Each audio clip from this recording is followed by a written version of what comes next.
Hulagu খানের নাম তো সবাই শোনার কথা, চেঙ্গিস খানের নাতি। চেঙ্গিস খান এসে তো খাওয়ারিজম সাম্রাজ্যকে বরবাদ করেছিল, তার নাতি এসে হালাকু খান পুরো বাগদাদ খেলাফতের রাজধানীকে তছনছ করে দিয়ে গেল।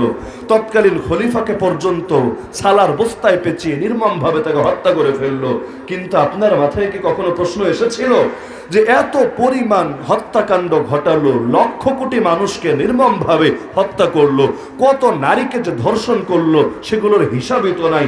এমনকি বাগদাদের লাইব্রেরির বইগুলো পর্যন্ত ছাড়ে নাই, পুড়িয়ে ছাই করে দিয়েছে। কি ভয়াবহ এক তাণ্ডব ঘটিয়েছে।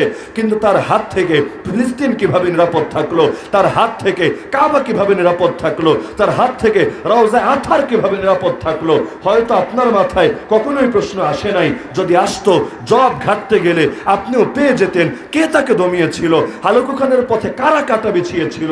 সর্বপ্রথম বাধা তো পেয়েছিল আইন জালুতের যুদ্ধে মামলুকদের হাতে। সুলতান সাইফুদ্দিন কুজ, যিনি ছিলেন সুলতান জালালউদ্দিন খাওয়ারিজম শাহের ভাগিনা, তার হাতে সর্বপ্রথম পরাজয়। এই চেঙ্গিস খানের তার হাতে গড়া বাহিনীর হালাকু খানের নেতৃত্বে যখন তারা নেমেছিল, সর্বপ্রথম পরাজয় তাদের কপালে সেদিন এসেছিল। কিন্তু আল্লাহর কি কুদরত, সেই মামলুক বাহিনীও পারতো না ওদের হাত থেকে কাবাকে উদ্ধার করতে, রওজাকে বাঁচাতে। যেভাবে ছুটতে শুরু করেছিল, গোটা দুনিয়ায় তো কাঁপিয়ে দিয়েছিল। এদিকে চীন, এদিকে ভারত, ওদিকে আফগানিস্তান, হতে হতে ইউরোপকে পর্যন্ত নাড়িয়ে দিয়েছিল। বাকি তো ছিল শুধু আমাদের সেই কলিজার টুকরা জায়গাগুলো, একটাও বাঁচত না। কিন্তু আল্লাহ তাআলার কি কুদরত, আল্লাহ তাআলা ওরে দমন করার জন্য ওর বংশের আরেকটা লোকরে দাঁড় করিয়ে দিলেন, বারকে খান।